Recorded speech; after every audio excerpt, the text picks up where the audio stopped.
Hey Year 11, we've finished arithmetic sequences and now we're moving on to 8E, which is geometric sequences. There's a fair few similarities between arithmetic and geometric sequences, but there's some key differences as well. So if we look at the top here, arithmetic sequences, we're either adding or subtracting the same amount each time. With geometric sequences, it's a little bit different. We're actually timesing or dividing by the same amount each time. Okay, and you might remember with arithmetic sequences, there was a common difference, and the letter we used was D. This time we have a common ratio, and the letter that we use is R. So let's just look at this sequence to start off with. We can see that it goes from 2 to 4 to 8 to 16 to 32. We're not adding the same amount each time, are we? Because we'd add 2 to get there, we'd add 4 to get there, we'd add 8 to get there. We're actually timesing by a certain amount to get to each one. So to get from 2 to 4 would be timesing by 2. To get from 4 to 8 would be timesing by 2. To get from 8 to 16 would be timesing by 2. Do you see how we're doing the same thing each time, but it's times instead of add or divide this time? So for this sequence here, we could say the common ratio is 2 because we're timesing by 2.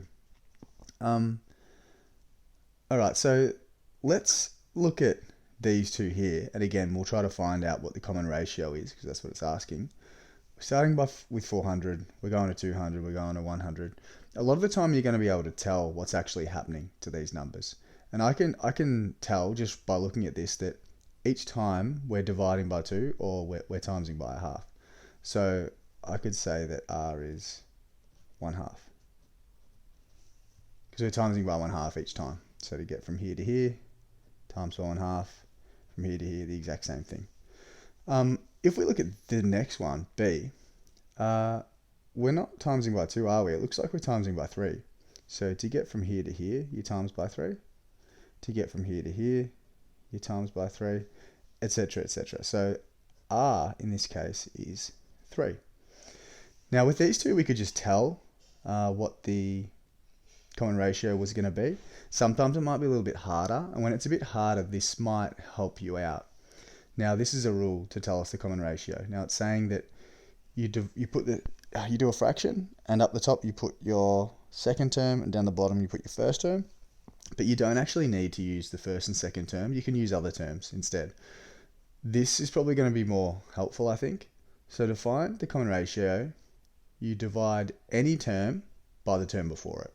So let's do this over here. So if I'm trying to find the common ratio for A, let's just use 100. So that's any term divided by the term before it, which is 200. So our common ratio is 1/2, which is what we worked out just before anyway, by looking at it. And let's do the same thing over here. So choose any term. So let's just choose 6. And we're going to divide that by the term before it, as it says over here, which is 2. So that ends up equaling 3, which is what we found before as well. Now, if you remember the graphs of arithmetic sequences, they were just straight lines because you're going up by the same amount each time. It's going to be a little bit different for these geometric sequences. So they're actually going to look like this. You see how this slope kind of gets steeper going up? That's what your geometric graphs are going to look like. Or if it's going down, which some of them do, again, it's going to have like a steep slope and then probably go down a little bit less and less. And that's if your R value is between 0 and 1. But if it's greater than 1, it'll look like that. Okay? Hopefully that helps. Have a go at the questions. Let me know if you need a hand.